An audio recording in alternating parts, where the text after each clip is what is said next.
salaamaaleykum mbokki internet Baol TV pël bu rafet mu ngi leen di nuyu di leen ziar di leen jaajëfal di leen ñaanal jàmm te di ko sàkku ci yéen tey nag ma seet si ñaari ndaanaan ñaari jeunes yi nga xamante ne dañoo fas yéene jàppale làmb muy ki nga xamante ne mooy Jimbo ak Alain Jimbo moo féetee sama loxo ndeyjoor Alain moo féetee sama loxo gauche mu nekk rent DKR maanaam rent Dakar ñu ñëw fas yéene jàppale mbër yi ndax nag dañuy suivre làmb bëgg ko nee nañ bëggatuñ benn mbër chemin mais tey dañuy waxtaan ci li nga xamante ne moo leen dugal ci làmb ak tey lan la làmb war a def ba làmb jëm ci kanam ak liy yàq làmb ji ñu jéem koo seppi teg ko ne ndax dafa nekk loo xamante ne suñu culture la ma àndoon seen ak Daniel sama caméraman bi di la ziar Daniel di la ñaanal jàmm di wax yàlla na yàlla wéral say cër ma daal di nuyu rek sama ñaari invité yi ñu daal di ko waxtaanee ndànk. maa ngi lay nuyu Jimbo. waaw Pël maa ngi lay fay. Daniel nee na nga xool ko. Pël maa ngi lay sant di la fay di la ndokkeel Baol TV soyez les bienvenus chez nous.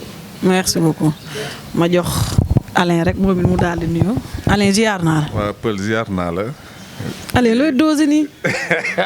di nuyu waale Daniel. di nuyu waa spectateur Baol TV yëpp Pël maa liggéey na waaye di nuyu spectateur Baol TV yëpp. waaw kontaan ci li ngeen ñu jël si. waaw di ñaanalaale sama pap fi mu tëdd gënal ko fi mu jógee. amiin yaa rabbi. waaw mook sama ñaari cousin yi gaañu fan yi. amiin kontaan ci yow daal. macha allah léegi nag balaa ngay jàllale micro bi comme que lépp benn la sotti si ak def si la ngeen nekk ñoo xamante ne da ngeen a ñëw fas yéene doxal làmb. initiative bi fan la jógee ba tax ngeen ne da ngeen a bëgg a nekk ay promoteur pour dugal seen loxo ci làmb. ñun déjà à la base affaire bi ci waxtaan la commencé ñu doon waxtaan ni man Jumbo Pape Sarr foofu la affaire bi déparé. ñun bëgguñu boole suñu bopp ci promoteurs yi parce que ñun ay amateurs lañu avant quoi. d'accord léegi nag toog nañu ba xool am mbër yoo xam ne dañu leen doon gis ci làmb gisatuñ leen am combat yoo xam ne ñun dañu gis ne loolu moo mën a changer làmb bi te ñu jàpp ne kenn nekkul di ko def loolu moo gën a tax ñu dugg si quoi. looloo tax ngeen gën a mënoon nañu toog nag tamit di seetaan rek mais yoon bi ñu gisoon daal du woon bi ñu gënal ci làmb bi. maanaam da ngeen gis lu leen neexul. lu bëri. mais boobu ñu ngi toog en tant que amateur. parce que dañ doon gis yenn combat yi à répétition ñu gis ne yenn mbër yi nekk ci kaw du ñu may chance ñi ci suuf noonu la demee quoi gis tamit ne am na mbër yu bëri yoo xam bëreetuñu. ñoo xam ne ay ndaanaan la ñu woon ci làmb ak yooyu. ñu gis ne bëreetuñu. loolu yëpp ñu ne daal nañu comme waxtaanu amateur la woon ñu ne nañu jéem a xool nuñ si duggee soppi loolu. même bu fekkee du tax làmb bi yëpp soppeeku mais ñun au moins li ñuy def mu différent que ñeneen ñi lu ñuy def. maanaam da ngeen toog xam ne mbaam gàtt na waaye ci jur gi la bokk. voilà. te lépp yi ku ne lu ne ku ne nga ca. mu ngoog xaama dem ci Jimbo. Jimbo comme ni mu ko waxee rek mais yow damay dugg ak yow ci beneen facette tey jii nii nga dugg ci làmb ci nga fas yéene doon promoteur moo xam amateur mais nga ne da nga fas yéene jàppale mbër yi ñi nga xamante ne dañ leen a fàtte woon ci banc de touche bi lan nga ñu mën a wax ci loolu ak tamit lan moo leen motiver ba ngeen dugg ci làmb ji ne da ngeen a fas yéene tëgg. waaw premier nattu bi mooy yàlla la koy nattoo suñu cosaan la ñu màgg ci nekk amateur promoteur boo gis amateur la parce que loo neexul doo ko def. donc loolu moo ñu ci dugal te effectivement ñu gis ne que làmb ci dafa stagné loolu mooy waxu dëgg bi quoi coow lay fi nekk rek. mais la lutte n'avance pas parce que affiche ay remède kese la. ay diw ak diw ñooy fi bërewaat fii amateurs yi soxlaatuñu loolu. amateur yi soxla loolu. amateurs yi dañoo soxla ay combat yoo xamante ne nii pronostic bi day metti grand contre petit bi gars yi di prôné tey Balla bu laale woon ak Boy Niang moo ma dàqal foofu Balla Bombardier Modou Lo def na ko jël na Ama comprendre nga Eumeu Sène bu sëggoon jël Sa Thiès combat yooyu moo neex. maanaam dañoo waroon ubbi làmb ci. ubbi làmb bi mais day tourner ci benn cercle boo xam ne dafa bouger 2006 ba tey ñu ngi ko làmb ji ci clafu Gaston bi ñoo fi nekk ba tey. rien n'a changé. te làmb dafa laaj soo seetloo làmb dafa am avant CNG xaw ma CONCACAF xaw ma lan moo fi nekkoon jàpp ma tuuti ngeen baal ma.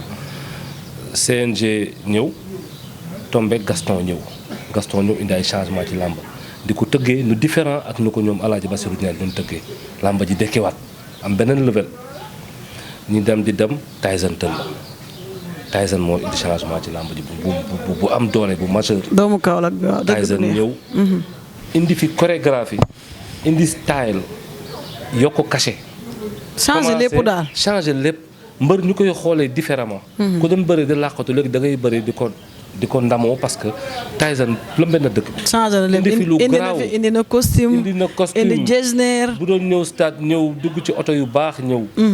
di def business ci biir làmb ji Sénégal Tour bu ñu amee oto bu ñuy kaaru Sénégal Tour yi pour publicité wala dañuy jaar ci Tyson jël oto bi kaar bi ñëw ñu yaakaar na ay location non publicité la business la woon. Carrefour BM indi benn BM X6 bu bees tax bu ko wane ban occasion moo gën a fës Tyson mbër bi xew ñëw ci làmb ji ñu ne X6 la ñëwee commencé indi ay voitures de luxe ci làmb ji Tyson gàcc nga làmb dafa jëmale làmb kanam ko d'accord léegi ngeen dugg ci làmb ji coowal làmb commencé ci wàllum subvention ñii am nañ licence ñii amuñu licence yéen personnel dagg ngeen licence waaw wala déet. tey ci suba rek ñu ngi jóge CNG pour dagg licence malheureusement fekk ñu fa kenn ñaam bi xëy siwul beneen gaayan boobu fa nekk daa am dëj mu dem ñu ngi ànd ak baabu manager bu may dégg. ñu woo Père Babou. ñu woo Père Bira mu jox ñu rendez-vous lundi bu ñu ñëwee incha allah ñu toppatoo. mais cooli du dëggee licence ñàkk dagg licence parce que kenn mënu ñëw tere dagg licence. parce que licence norme la boo ko remplir daf say affiche da nga koy am c'est la suite logique. mais man li ma bëgg a wax dëgg mooy il faut monde làmb yëpp ñu taxaw seetlu waxtaanaat xool luy defar suñu sport ndax mu ngi yàqu. damay ñëwaat ci yow ñu xool loolu. Alain tey en tant que promoteur. nga ñëw ci làmb ji. tey boo taxawee seetlu. lan ngay gis loo xam ne moo la ci métti loo xam ne war nañ ko changer. làmb ji li ñuy njëkk a changer jikko nit yi la. ci jikko nit yi. jikko nit yi mën nañ ko changer. foog ñu changer ko. nuñ koy changer. ah non nit ñi xam nga gëmuma ne nit mënuñu jël monde làmb bi dajale si autant de nit yu am jikko yu baaxul. am na ñu baax de am na si nit yu baax de. bien sûr am na si ñu tane mais ñi baaxul bëri na si torop. ah bon. ah oui te buñ fa dajaloo maanaam dafa am ñu faux. nga bëgg a wax ñu faux dafa bëri. ñu faux dafa bëri. yaa nañ ci Yàlla Moussa. dafa bëri ñu faux dafa bëri ñoo xam ne ay tekkatu xel lañu xam nga bëri ñoo xam ne. ay ñoo xam ne dañuy linjaa. voilà seen affaire jubul quoi. boo ñëwee def benn affaire sax dañuy foog ne ñu ngi lay linjaa fekk yow la neex moo tax nga def ko. xam nga mbër yi tamit seetaat seen entourage bu baax. ñi leen wër ñi leen di conseiller yooyu yëpp dafa am solo. làmb ji am na ségrégation c'est une réalité parce que am na mbër yoo xam ne du ñu bëre te ay mbër yu baax lañu. lan moo tax lan moo waral ñàkk bëri bi est-ce que nekkul problème mu manager wala problème mu promoteur la wala problème mbër bi la. léegi ñett ñooñu ba ma doon génneel problème bi fan lay doon. fu si ne am na si problème manager da ngay woo manager bëgg benn mbërëm mu ne la non kooku du la andil dara jëlal kële. c'est pas normal loolu déjà am na. promoteurs yi dañuy privilégier mbër par rapport ak mbooloo dañ ko privilégier am na loo xam ne tamit mbooloo moom xam nga yàlla moo koy maye. dëgg la mais gëm naa ne suñu ñëwee di tëgg comme ay combat wu amateur mbooloo dina am. mais dañu war a jàpp ne mbër yëpp suñuy petit frère lañu xam nga xaw leen teg à peu près même pied d'égalité bien vrai que utum xaalis am na ci mais ñu xam tamit nu ñuy doxalee affaire yi. d'accord. promoteurs yi nag ñoom lu leen neex la ñuy tëgg parce que seen xaalis ñoom ñoo ko yor lu leen neex ñu def ci. te yéen da ngeen a ñëw amul xaaj amul seen. non ñun moom honnêtement amul mbër boo xam ne dem nañu dox ko parce que dafa am mbooloo dañu dem dox combat yi nga xam ne parce que combat yi la ñu bëggoon. d'accord. te ay combat mais chance bëri na ci. d'accord te loolu bëggoon nañ ko tamit parce que gëm nañu ne loolu moo mën a soppi affaire yu bëri. léegi nag pour ma jàll ci Jimbo. yaa ngi doon wax sànq benn wax bu am solo muy sa diggante ak Neko Réel la. waaw tey boo doon leeral looy leeral parce que damay dégg nga ne dafa am loo xam ne da la xaw a déranger nit yi dañuy wax ne sa mbokk la sa mbokk la. waaw non loolu c'est pas que daf ma déranger sax parce que doon na loo xam ne man mënu ma ko génnee daal. loolu dëgg la nit ki sama mbokk la waaw loolu amul problème mais tey dama jàpp ne tey ñun suñu ñëwoon di tëgg ñu tëgg 20 lutteurs boo ñëwee ñu ne waa ji tëgg na 20 lutteurs moom ak xaritam yi jëlu si benn mbokkam dañu ne kii dafa xeeb ay mbokkam. dëgg la boo ñëwee jël si sa benn mbokk ñu ne lan mbokkam la ne ko réel mu ñuy dégg moom xam na ne bu entraîné wul day am problème. bu entraîné wul day am problème moom xam na loolu. mais su démb doon tey dama koy defaat de te maa ngi ñaan yàlla lenn moom dinaa ko wax de ren DKR saa bu tëggee. tëgg ko. waxuma non pas forcément moom mais saa bu tëggee dinañ si boole ay mbëru séeréer. mooy yoon. Pape Sarr bu bëggee mu boole ay mbëru tukulóor bu bëggee mu boole ay mbëru lébu loolu amul problème mais saa bu ren DKR tëggee moom dinañ si boole ay mbëru séeréer. séeréer yi faaw ñu bokk si. waaw faaw ñu bokk ci parce que foofu laa bokk su ma leen si boolewul day mel ni leneen. mais séeréer yi sax dañoo bokk ci làmb. waaw te xam nga avantage bi ñu am ñun séeréer yi mooy lan. dañu bëri fu ñu nekk ñu ngi Bawol ñu ngi ci yeneen yëpp. yéen a ngi fépp voilà. macha allah dina am séeréeru Bawol dina am séeréer yu nekkul séeréer. dina am séeréeru Siin waaye Saalum dañ leen di tëgg de. séeréer yi yaa ma gën a xam. ñu ko foofu la neexee. Nana séeréer. waaw tutuñ nanaam. naa fi koy. mais.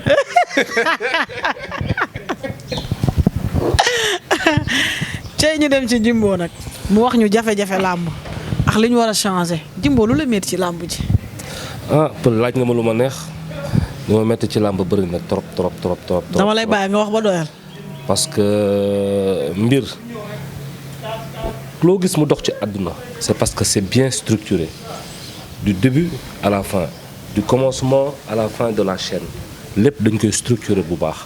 mais di tëñaxe di dem di taxale bés dina ñëw dañuy taxaw parce que tu sais maintenant le monde est devenu un village planétaire léegi monde bi léegi mondialisation lañ nekk. Reug mu ngi nii dem di bëri ji ay combat UFC te waa UFC waa MMA dañ ko cee xajal mu ñëw est-ce que fii ñu ngi sóor tey benn mbëru tubaab bu bëggoon jóge fa la ñëw fii nag nga def làmb est-ce que CNG soo na loolu texte yi lan lañ koy teg mbër bi nan la war a def. te pourtant ñoom ñu ngi xajal suñuy mbër yaakaar naa Bombardier bëri na MMA. Siteu dem na MMA. Comment dirais-je encore Reug dem na MMA. sans problème ñu tëgg leen contrat mais wóor na ma tey mbëru tubaab bu ñëwoon fii. te nees day dem MMA. waaw nees day dem mbëru tubaab bu jógoon fee ñëw teg rek suñu texte prévoiruñ ko. parce que Rocky Balboa bu mu waree ñëw fii rek lu ne wax nañ ko. il faut que mu wut licence fee il faut que mu def lii jékki-jékki ñu ne âge bi mais non le monde évolue.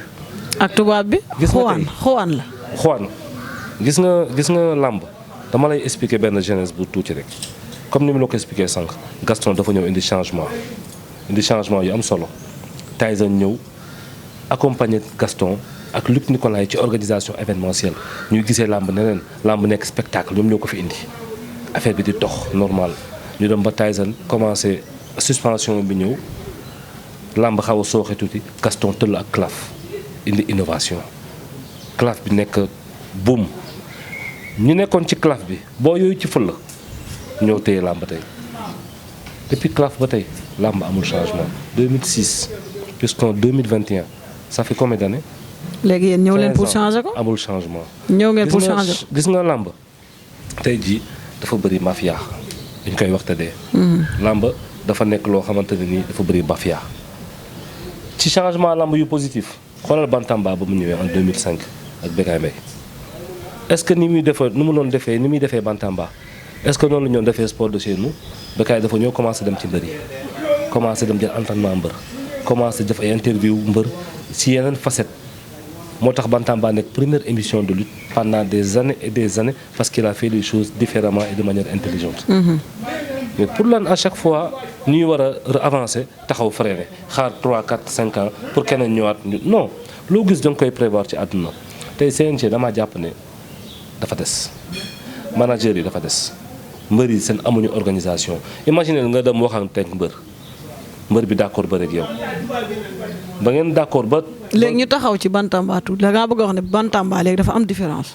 non am na différence parce que. Par rapport ak Père Bécaye. parce que am na différence parce que dafa durer donc il faut que changement ñëwaat encore xëy na peut-être ci Bantamba TV dina am yeneen changement yu ñëwaat. yoo xam kon maanaam Père Bécaye moo yoroon Bantamba. ni ko gars yi bëggee non Père Bécaye ak doom ji ñoom ñëpp ñoo yor Bantamba mais.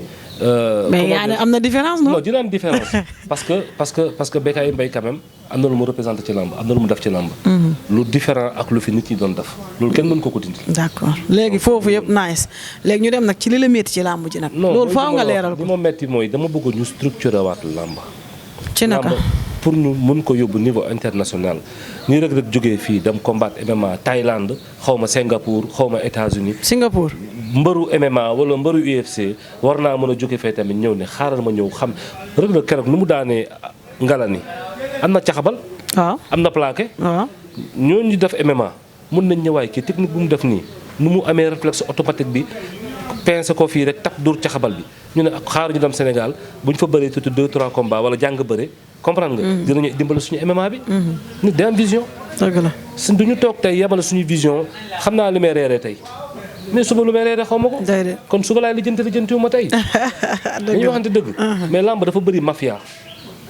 lamb ji mafia kese la. loolu est-ce que nekkul dafa yàgg ci lamb. mais loolu dañ ko war a dindi dañ ko war a xeex gis nga wax ji bu la neexee tey moom nañ ma ŋaññ nañ ma yàqal. léegi pour mu dañ nañ ma def lu ne. mais sama dëgg ji ma yor di ko xalaat dinaa ko wax parce que damaa yaakaar lu mën a jëmale lamb kanam la y a trop de mafia dans la lutte.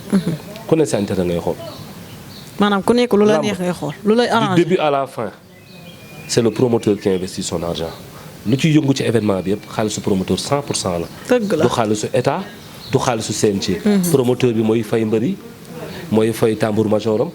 mooy fay CNG droit d'organisation dagg licence am louer stade bi fay sécurité. donc 100% c'est le promoteur qui fait son événement. sauf que si événement boobu retombées yi ci am yëpp le promoteur le partage avec des organes comme les sites ku mel ni yéen. ngeen di ci liggéey di ci am matière di ci am contenu. di mën a dugal seen vidéo ci mbëru jàmbur yi ngeen di jël ci am ay vues. da ngay gis tey koo xam ne nii benn présentateur télévision. toi tu es embauché par ta télévision pour faire une émission de lutte. donc yow yaa war a gën a wuti sa contenu. nga gis promoteur bu taxawal combat am nga di ko laaj xaalis pour mën ko jàll ci sa émission. am na fi. mais bien sûr. corrompu. mais bien sûr tu es déjà payé par ta télévision. bëri na fi ñuy toog tey ci plateau télévision nga yaakaar ne dañ leen a invité nii déedéet daa am lu mu demee ci suuf moo tax ñu toog ci télé bi fës. loolu bu dee sama mbokk dañ ko bàyyi loolu rafetul business yu mel noonu. tey gis nga lamb. loolu naay sol tamit gis nga lamb bu dee am na yow dañ la koo def da nga am nit da laa mos a one la foog nga joxe ndox bu sedd. pël waaw dañuy waxtaan rek tamit. dama lay on est en train de. xam nga loolu mosuma koo gis dama ñuy waxtaan dama ne. dama lay expliquer nit da laa mos a oo émission ne la da ngay joxe ndox bu sedd. waaw mais man dal nañu dal nañu. bien sûr lépp lu ma lay wax xam nga dañoo nekkoon ñu bëri dañu ñoo jàppee ay naxa-naxa.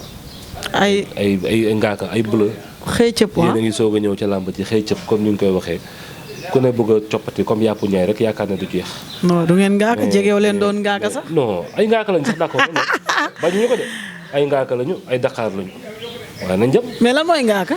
non xamuñu dara ci lu ñuy dugg mais sauf que différence bi ñu nag ñuy jàppee ngaaka mais ñun d'accord nañ nekk ngaaka parce que dañuy jàng bés dina ñëw dinañ mokkal bu ñu mokkalee nag dinañ toogaat ñu xool kuy ngaaka ak kuy naan. est-ce que yeewee leen kayit yi. non xam nga li ma lay expliquer rek gis nga pël. yeewee leen kayit yi. lépp ngeen xam da ngeen a xam lépp. il faut pas avoir peur de dire la vérité. lamb dafa laaj changement du début à la fin. tey mais changement bi ci naka la xam nga changement bi mais moo tax ma ne la tey jii. waaw da ngay xool tey bordel boo am ci écurie yi. comme la da ngay gis benn écurie nga exemple nga dugg écurie Fass fekk fa 50 mbër 50 mbër yi am 7 managers ñoo xam ne ñoo séddoo 50 mbër yi du yoon. du yoon tey écurie Fass war na mën a jël benn manager boo xam ne nii mooy manager général bi. képp ku bugg a benn mbëru Fass tu n'as pas à rentrer en contact direct avec le lutteur. tu vas contacter le manager de l'écurie ne ko man de sa combat mbër diw laa bëgg diw laa ko bëgg ba kooku nga war a waxal. ngeen waxtaanee ko kooku nga war a jubal soo amee alal booy jël nga yëkkati manager nga koy fay mais ñaata promoteur fii ñoo dog avance ak ay mbër te seen manager yëgu. est-ce que loolu tamit du ci mbëri. waaw mais d'où le bordel dont je te parle. loolu maanaam c'est pas normal te yow boo doon dox combat kon ngay woo manager. man su may woo combat manager lay woo. su mbër bu amul manager doo wax ak moom. non mais c'est la loi mbër il faut que ma manager. CNG loolu la wax.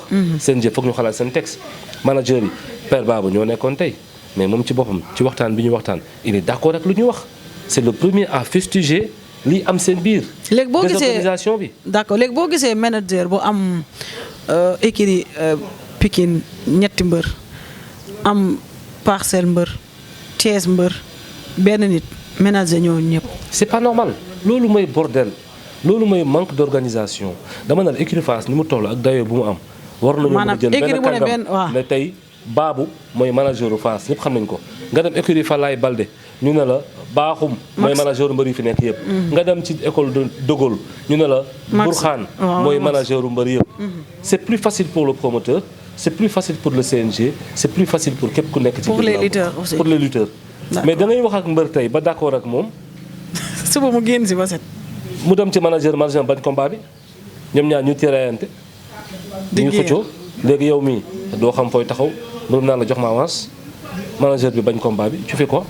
da ngay toog ñun wax nañ fi mbër ba jubóog mbër bi ki yore licence am justement système yore licence la mooy yore licence kii mooy la mooy diwoo yor sama licence nañ ma expliquer lan loolu dinañ ci ñëw dinañ ci xam naa ban mbër la loolu faa ñu ñëw ci duñ bàyyi dara li làmb ji taxawee ale tey nee nañ mën a daw da ngay xam fa nga jëm.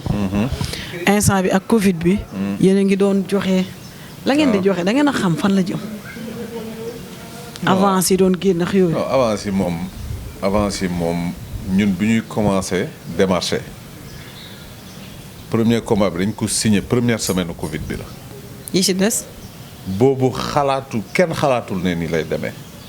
mais nag liggéey man jàpp naa ne boo commencé da nga koy tàmbali de lu la yàlla may rek nga jël. parce que bi ñuy dugg xam nañu lu ñu bëggoon def. am na combat yoo xam ne bëggoon nañ ko amuñu ko. mais gis nga ñun bi ñuy dugg bëggoon nañu génne beneen façon ngi làmb. sànq yenn ngi waxu clafu garçon bi mais tey kenn mënatu fi taxaw tëgg claf bu mel noonu. lu tax. mbër yi ñu ngi fi de mais mënoo am boobu claf. lan moo tax. parce que ñun par exemple. booy ñu bëggoon dajale amuñu ñenn ñi parce que c'est pas que mbër yi sax dañu bañoon de mais seen manager yi ñooy bañ et compagnie tu vois. mais seen manager yi la moo du ngeen gëstu xool la moo waral bañ bi quoi. mais man woon déggoo naa fekk benn mbër pour wax bi sax duma tudd turu mbër bi mais déggoo naa fekk benn mbër. léegi man maay tudd mbër dégg naa les deux. non du les deux. waaw léegi man foofu damay ñëw foofu. seen problème ak les deux. non les deux amuñu problème. les deux amuñu problème de dama lay wax dëgg rek. bu ko leen fee tëgg les deux mu. jékki xaaral ma expliquer la naka la demee. waaw les deux dafa am sam benn xarit bu tudd Abbas moo koy nuyu au passage moo ko les deux ay xarit lañu depuis ñu nekk xale. d'accord bu ñu commencé tëgg combat yi ñun nekkuréel lañ njëkk a waxal. léegi nekkuréel ñu naroon ko booleeg les deux. mu am problème gars yi bi ñu discuter ak Dieye les deux battale leen ci Dieye les deux maag moom waxte ñu ay heure billaay wallaay gayan bu baax a ngi noonu nit moom seddal ko ni mu mel battale na gars yi ci Dieye ñoom ñoo xam relation bu ñu am ñun mënuñ si dugg bon Dieye ak gars yi bi ñu discuter déggoowuñu léegi nag ci discussion ku si ne moo xam ni mu jëlee discussion bi mais ñun jàpp nañu ne instant yooyu noonu li tax combat bi kale du woon raison bu valable garaawul mbër yi bëri nañ ñuuti keneen li ñu jëyee wax li mu wax gars yi man nekkuma fi woon li mu wax gars yi pour man loolu kiiwuloon mais garaawul dañu waruloon am combat boobu rek bon après sortie bi les deux def na sortie ne ñoom dañu am seen mbër moo dellu si waat ci wax beeg nekku réel parce que wax jooju xëy na pénaliser na ñun bi ñuy ut pénaliser nañ lu bëri parce que nekku réel da ut nañu 14 adversaires 14 adversaires amuñu ko mais garaawul tey am nañu Marley ñu sante ko yàlla moom lañu am nañ ko sax te man moo ma gënal sax niñ ko am moom amul benn problème affaire bi loolu la mais li ma doon wax sànq bi ñuy wutal Kalmu Ndour adversaire dafa am mbër boo xam ne man maa ko woo personnellement ma discuter ak moom ba déggoog moom ci kaddu Pape Sarr seeti manager am waaw ban mbër la. non suñ ko waxee day xaw a kii garaawul quoi mu ngi ci combat amul problème mais manager am lu mu tontu Pape sax du ma jox sama mbër genre nit yooyu. genre nit yooyu maanaam. waaw c'est-à-dire moom moo xam li loolu Kalmu Ndour la doon waxal. ma jàpp ne mbër boobu rawul Kalmu Ndour ci bëre taxu ko bëre ëppalewu ko dara te boo demee ba ni ne genre nit ñooñu mooy yow tey am nga sa mbër am na mbër yoo xam ne ñaanoo yàlla mu bëre ak ñoom. yooyu yëpp mooy genre blocage te mbër boobu génération ñoom Kalmu Ndour la ça veut dire boo jëloon génération ñoom Kalmu Ndour nga bëgg ci def benn claf doo ko mën a def. day foofu la métti problème bi nekk. day métti parce que Gaston facilité bi mu amoon xëy na tamit gëdd bi mu am ci làmb bi ñenn ñi yabuñu ko bay am yenn attitude yeeg moom mais ñeneen ñi les autres promoteurs lambda bu ñu ñëwee du ñu am loolu. ça revient à li ñu doon wax xam nga ñun naa la jox benn exemple bu tuuti. yéen a ngi doon wax sànq ci télé yi. gis nga dama am sam benn xarit buy liggéey TFM Petit Ndoy. nuyu ko au passage moo ma boolewoon ak Lamine Samba bu ñuy commencé conseil yi ma joxoon yàlla moo tax ma wax ne conseil yi ma joxoon bi ñuy commencé. loolu yëpp dañ ko gis nii A ba Z. ba période tabaski bi dama ko woo benn jour dafa décroché sax mu ngi reetaan quoi te lim ñu waxoon yëpp dañ ko gis ci làmb ji. lim ñu waxoon yëpp dañ ko gis ci làmb bi muy grand bu baax sax ñu koy nuyu en même temps. maanaam da leen tegal li fi nekk te boobu ñëwagule. après ngeen ñëw gis dafa mel ni nga dem seeti benn seetkat rek mu ne la moytul lii. waaw loolu la mag ñi di wax naan ku la jiitu ci néeg bu lëndëm. moo la fi ngay toog. voilà kon dara du leen jaaxal. dara du moom ñu jaaxal jiitu na ci yéen am na yoo xam ne sóoroon nañ ko de. mais am na yu gën a saf yu ñëw ñu gis ko mais garaaw noonu la. tey lii. mais suñu demee ba ci kanam. ñun de xanaa ku foog ne dinañu décourager yaa ngi nax sa bopp de. mbaa da ngeen a sàngu rek waaye nelaw non dinañu affaire bi ñun ak ñoom affaire bi moom. mbër yi dinañu dem ba benn instant man maa lay wax benn affaire dañu dem ba benn instant ren Dakar la ñuy wër. yéen la ñuy wër. maa la wax loolu. xanaa bu Bawol TV jàllee ànd na waaye. lu tax du ñu joxe xoolal du ñu joxe. arrête de faire genre waaye wax la dama lay wax lu neex de. du ñu joxe billet. du ñu joxe billet. avance yi day mat sëkk te kenn benn mbër du taxaw ne fayuñ ko lu baax. loolooy dëgg. ñu nag gars yi du neex de. dañ ñu xeex ba sonn. bu Bawol ak kii jàll Ndiaye production ñaar ñoom bu ñu jàllee après ngeen ñëw. Bawol ak Ndiaye production bu ñu jàllee. Jimbo borom ñaxtu bi waa Jimbo sama muur ak samay verre lan la. non ñaxtuwuma de. docteur Suzanne ñaxtuwuma de. comme yow yaay war di ñàkk gars yi ci dëkk bi kay di vacciner gars yi naan leen da nga war a ñàkk kër. dañoo war a ñàkk booy yi. docteur Suzanne daal yaa ngi toj dëkk bi. docteur Suzanne non ni may tojee dëkk bi dafa ëpp. benn mbër lañ nekkal nga koy woo waaye dañoo rey ba tëdd ci suuf ñun xam nañ ne yow la mais moom xamul ne yow la ma ngi noonu quoi. non ñàkk bi am na ñu ciy siisu mais àdduna amul solo. mais pël gis nga tey bu ñu bëggee lépp dox dara mënut a dox 100%. mais au moins dox à 80%. il faut ñëpp xoolaat li gars yi defee assise nationale pour xool réew mi lu ko téye. li ñu war a def pour coppi bi nga xam ne moo ñuy gàllankoor. noonu la war a am ci làmb ji.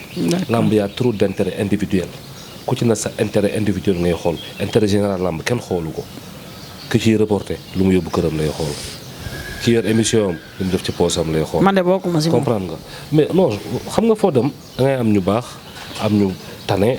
am ñu xaw a doy waar. nit am na principe nit ñàkk na principe am na ñoo xam ne image bu ñuy am ci làmb ñi xam nañ ci télé bi loolu la ñuy utiliser di dóor gars yi ci taxaw bi gauche droite boo gisee yaakaar ne ñu ngi loolu te 100 francs Mali mënuñu ko ci yow. bàyyi sama gars yi. non si dafa am. bàyyi sama gars yi danga maa laaj dama lay wax. bàyyi sama gars yi du ma ko nangu. gis nga bàyyi sama gars yi. dafa am faute ci promoteur yi am faute ci mbër yi am faute ci bépp organe bu ne ci làmb. dëgg la faute bi du question. mbër la wala manager la c'est général. mais yàlla bu mu bindee yemalewul. xoolal gis nga tey il faut que mbas bi am ñëpp naan huis clos Reug Reug lan la bëri. huis clos. ñaata jour nga toog di wër combat bi ci YouTube bi gisoo ko. bëri na. vidéo bi ba ko gaañ bi dugalee c'est huis clos la bëri de pay-per-view ñu ko bëggoon seetaan jël nañ seen code seetaan ko. vidéo ba mu duggee YouTube wax ma ñaata millions de vues la am. kooku du beneen rente bu waa ji di encaissé war. man rek maa ngi ci 300000 lii mooy pay-per-view. man rek maa ngi ci 300000 vues. waaw gis nga. sama pay-per-view chaîne. macha allah mooy avenir u làmb. il fallait pas que ñu xaar ba. yow nangu nga pay-per-view. mais bien sûr. mais billetterie man de yàgg naa dégg Gaston mu ne billetterie fayul mbër yàgg naa dégg Luc mu ne billetterie fayul mbër. billetterie daa mën a fay Modou Lo billetterie mos naa fay Balla Gaye wala Ama Baldé wala keneen ak keneen yow sax boo doon bëri billetterie mënu laa fay. ah bon bien sûr. sérieux waaw bien sûr yow tamit. dégg nga lii man ngay tëkkale gars yi. ah waaw yàlla mën sax. mu ngi noonu. kon donc lii c'est l'avenir sponsor amatul. Aziz dama ko maanaam yéen Aziz Ndiaye waa Rent DKR d'accord ngeen huis clos. bien sûr mais on n'a pas le choix. ñu jàppale nag ñu bañ leen a jàppale pare ngeen. bien avant que lii di xew on avait déjà décidé avec Lutte TV Buzz def ñun suñu journée pay-per-view. d'accord boobu mbas bi amagul. Aziz dama koy dégg chaque fois mu ne man de musuma organiser perte sponsor li mu soxla du si jouru làmb ji nga koy liggéey avant làmb ji nga koy liggéey. loolooy dëgg. donc stratégie boo ko amee bu baax proposer ko sponsor yi mais pourquoi pas ñu ñëw mais bu dee li fi am Père Babou dafa may nettali benn sponsor bu mag Orange naa leen tudd nga baal ma. ci publicité man kay li nga fi tudd yëpp daa bëri waxal rek. ñu ñëw dem seeti benn mbër bu mag pour jëflanteeg moom ci partenariat ñu ñëw këram 10 heures mbër bi dala leen ci salle bi nekk ci biir di préparé wu ba 14 heures moins 20 Père Babou moo ko nettali ci géew lay soog a dugg ci salle bi di gars yi waa ça va na ngeen def kërëb. représentant commercial u waa ji. jóg ne ko ba beneen. génn na Père Babou man de su ma demee toog ak sama chef ba wax ko li ma koy wax ñun dañuy génn ci làmb ji parce que c'est pas une attitude professionnelle. loolu dafa ëpp. ah mais bien sûr. mais yéen da ngeen bëgg ñuy bàyyi làmb ji nii ba kañ. da ngeen bëgg ñuy bàyyi bordel bi am ci manager yi. ci mbër yi ci promoteur yi bu ngeen ci waxee mu changé. ku nekk di tëñax yi ku nekk naan mën a boo demee toog ak benn présentateur mu lay gëmloo ne fii nga jaar boo ma teggee doo gis dara. boo ñëwee ci man dama lay wax ñun waaw nga dem ci keneen kooku wax la même chose. xam nga et puis ça n'encourage pas ay promoteurs yu bees yi ñëw. te promoteur moo yor làmb mbër tëggul boppam fii Sénégal tollooguñu niveau boobu. tey Don King. référence su promoteur ki ñu tuddee Gaston bu nekk Amérique su tëggee événement am est-ce que xam nga lan lay doyee fédération boxe. dem def formalité yi affilié wu pour licence su boxeurs yi fay pour événement am su ko neexee mu tëggee ko Bercy su ko neexee mu tëggee ko fu ko neex. tey saalu Bercy bi Youssou Ndour fa lay dafay concert am pourtant day match basket. Bombardier Balla Gaye fan lañ Bombardier Baboy fan lañ ko bëree salle omnisport la. on n'est pas obligé tey grand théâtre bu doon dañ ko tabaxee noo xam ne. genre boobu la mën naa tëgg sama événement dama def ko grand théâtre CNG accompagnement. am nga ci plein droit. mais loolu la. ci kaw ñu nangu ko dañoo y a rien qui est défini de telle sorte que ne dans l'avenir notre sport puisse s'adapter au sport mondial. d'accord dañoo nekk en retard de trop. cey loolu leer na xëy na bu la gars yi déggee dinañ defaraat toogaay. manager yi comme ni ma la wax écurie yi nañ dajaloo. benn écurie. ñu ne même bu dee 2-3 managers ñoo bokk manager tamit daf seen collectif benn manager ñëw nga xam ne yow boo bëggee écurie Fass xam nga ne Babou yor écurie Fass nga dem wax ak Babou ci mbëri bi nga bëgg Babou su paree dina rendre compte président écurie bi wala ñu yor président commission sportive informer mbër bi si ñoom d'accord nañ seen biir ca un interlocuteur direct c'est simple. d'accord nga dem Pikine mbooloo noonu nga dem écurie Balla Gaye noonu. manager yi ba duñ la mere. mais nañ ma mere. buñ la déggee ba duñ la mere parce que li ngay wax ni yëpp li ñuy bañ yëpp.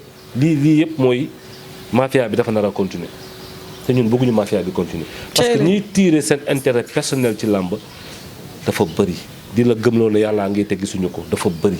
du yoon. pay-per-view bi kenn waru ko jooy huis clos bi kenn waru ko bañ.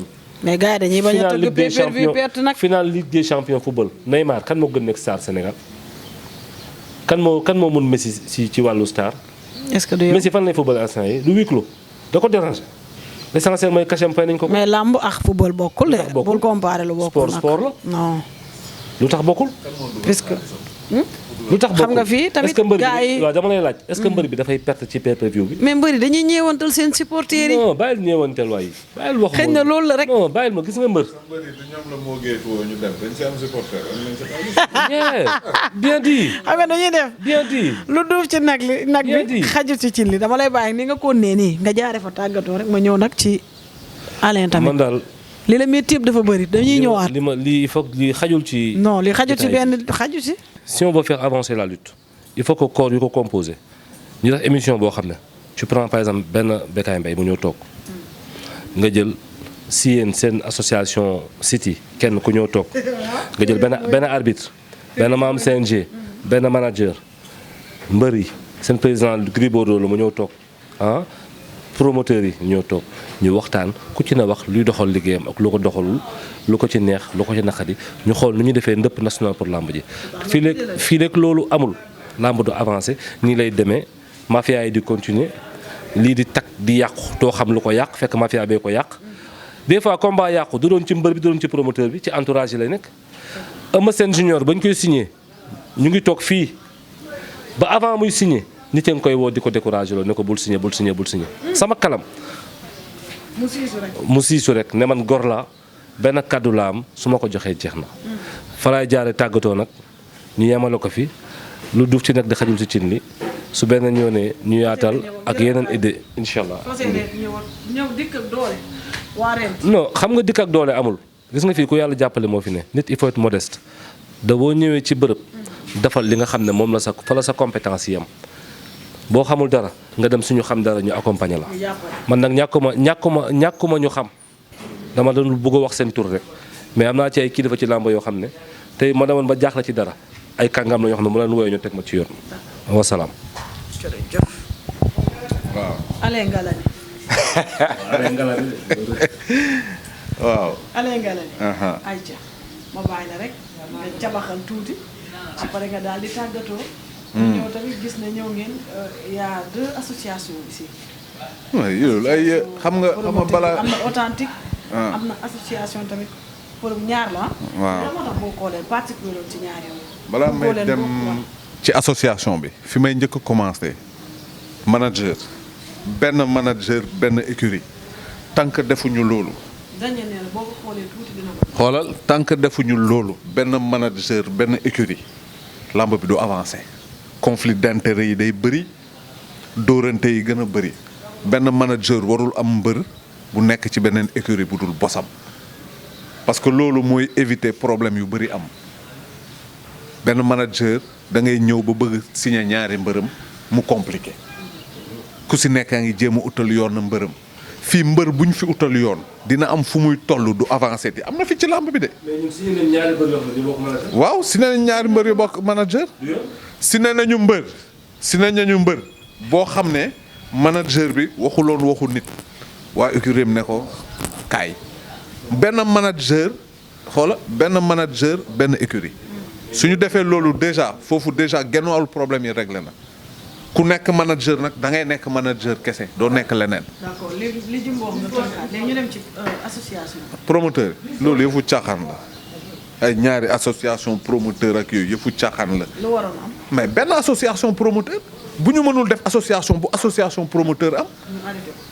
lan mooy ñaari association promoteur dafa mel ni am na loo xam ne leerul foofu ça veut dire ci ñaari association yi am na bu dëggu am na bu dëgguwul. voilà ñii ñu ngi maslaa nit ñi ñu ngi maslaa pour kenn du mer mais su fekkee ñaari association moom c'est qu'il y a un problème. waaw di ziar ñëpp xam nga kontaan ci émission bi. yaa jël sa mbëru bopp. kan mooy sa mbër ba. ah Gamou Gueye. sa mbëru bopp. non du foofu dama xam ne champion la te lii dal ñoom ne ko réel. bëri na mbër yu mu dal fii ñoo xam non ñaanu ma ko mais bu enchaîner victoire yi loolu ci li ñu war a génnee ci làmb bi la na ko yeneen mbër jël sox ah Gamou Gueye mën na bëree ku mu dóor moom saa yi nga xam ne affaire dëgg la dafa bëri mbër yoo xam gars yi dañu leen di tegg kii mu wax lu mu tuddati doomu dàngu lu tax du am combat lu tax du am ko ñun dox nañ ko moo bëgguloon dañu waxante dëgg proposé nañ ko nekkuréel bëgguloon amuñu moyen am. xëy na amuñu moyen am tamit de. mais. merci beaucoup mais xam nga mooy loolu gars yi nañu bàyyi moytu woon tamit loolu tam ci li yaay xalam bi la. ok Alain merci beaucoup waay. ok Alain Ngalani. waaye dimbali leen ma teyal tam. non dafa am lu am solo lu ma la bëgg a wax Sénégal il faut que ñu valoriser li ñu am jamono bi ci la am xam lan la ñu am. Reug Reug c'est un athlète Reug Reug bu sumee ko nga xam ne kii day liggéey mu ngi ñuy représenter dignement ci international bi na ñëpp mobiliser wu foowul nekk ci ginnaawam booster ko te mbër yi di roy ci moom même mbër yi nga xam ne ñoo ko jiitu ci làmb ñoo ko raw sax Reug Reug war naa mën a nekk référence ñoom parce que c'est quelqu'un de très sérieux ci ay entraînement am caaxaanewul métier am na ci sañ-sañ am na ci mën-mën bu ci amee ñaan ak ndogalu yàlla na mbër yi roy ci moom parce que loolu mooy mbër. Félicitations Reug Reug. Merci beaucoup Paul pour émission bi donc kontaan nañ trop ci ñëw bi fii nii émission bi sax xaw naa yàqu ndax daanaka langue la rek waxtaan la mais daal vraiment alhamdulilah quoi jëm nañ ci wax tuuti ci suñu idée nañ ñu baal bu dee dañu bëri wax nañ ñu baal bu fekkante ne tooñ nañ ci kenn. C'était pas le but c'était juste de faire benn état général boo xamante ne nii benn psychanalyse u làmb ñu xool lu ko mën a doxal ak lu ko mën a delloo ginnaaw ñu waxtaanee ko xam naa ne incha allah dinañ ci gën a yaatal ci beneen émission. yow kañ fu ñu toll nii man ndekete célibataire nga man dama am mbetteel laa am tey man de mais Daniel kii yow ba am nga jabar Daniel ah kii de ba amul jabar doo gaaw am jabar de ndax pël mii tànk demul doo dem pël ak séeréer ah seen duo bi moom mooy loolu. te noonu laa amee nag ñu may fiire nag. mu lay fiire ah bon mais am na mbër mu la déggaloon de. ah bon ah bon. kenn baatee ma ci mbër yi soo yow am na ñoo xamante ne buñ déggee ne buñ nelaw seen fii di lay dem bàyyi leen li ngeen di def. kon baax na. maa leen di jaajëfal di leen kontaanee di leen ñaanal jàmm te di ko sàkku si yéen tey nag ma seet si woon ki nga xamante ne mooy Timbo ak Alain mu nekk promoteur yoo xamante ne ñoo ñëw pour dimbali làmb taxawal làmb jàppale làmb kaf gi bëri na nag lépp bëri na mais lépp tamit waxtaan am na ci li nga xamante ne mooy jëmale làmb kanam nee nañ célibataire laa xamuñ ko woon di leen am bett mais yàlla baax na yàlla waxut kenn dara bàyyi rek may sàngoo sama doole waaw am na amul solo. non docteur Suzanne sa problème réglé na incha allah waarante DKR nañ saafara sa problème bu soobee yàlla dinaa la dugal ci dinaa la dugal ci solde yi incha allahu rabbi. xam nga rek dinañ la solde bu soobee yàlla. bu xaayee ñëw. ba xaayagul action la kon baax na. merci beaucoup di jaajëfal dañ na rawatina suñu mbokk internet kenn du yéen yàlla na seen jàmm yàgg merci beaucoup. oh kii ne. waaye dem nga kilo yàpp jogoy. yaa ngi fay gerte boobu. ci les voir. Au revoir. Tu vas me mettre dans les phrases. Au revoir. Je filme pas.